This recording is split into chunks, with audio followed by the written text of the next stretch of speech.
अब हम भाववाचक संज्ञा का पद परिचय समझेंगे कि भाववाचक संज्ञा कई बार जातिवाचक में बदल जाती है, तो कैसे पहचान हो कि वह भाववाचक है या जातिवाचक है। भाववाचक संज्ञा होती है कि जब किसी गुण, दशा, भाव या स्वभाव का जिस शब्द से पता चले वह भाववाचक संज्ञा होती है। जैसे बुढ़ापा, बुराई, दया आदि। लेकिन कई बार भाववाचक संज्ञा जातिवाचक में बदल जाती है। कब?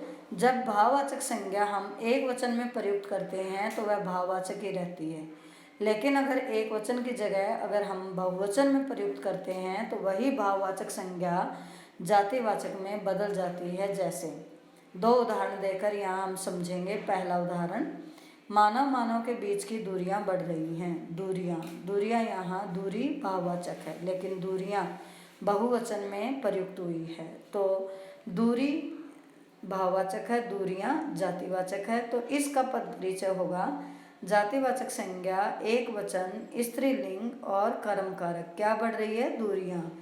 क्या से जब भी उत्तर आता वह कर्म होता है और वह कर्म कारक में माना जाएगा। दूसरा उदाहरण, बुराइयां बढ़ रही हैं। अगर आता बुराई कि झूठ बोलना एक बुराई है, तो बुराई वह जो है भाववाचक संज्ञा होता है, लेकिन यहाँ बुराइयां बढ़ रही हैं। बुराइयां अर्थात अनेक बुराइयां पूरे एक समूह का बोध करा रही हैं, इसलिए यह जातिवाचक संज्ञा में बदल गई है। तो इसका पद परिचय होगा जातिवाचक संज्ञा बहुवचन, स्त्रीलिंग, कर्म कारक। क्या बढ़ रही हैं? बुराइयां। तो बुराइयां कर्म कारक होगा। अर्थात हमें ध्यान देना है कि जब भी भाववाचक संज्ञा बहुवचन में प्रयुक्त होती है तो वह जातिवाचक में बदल जाती है।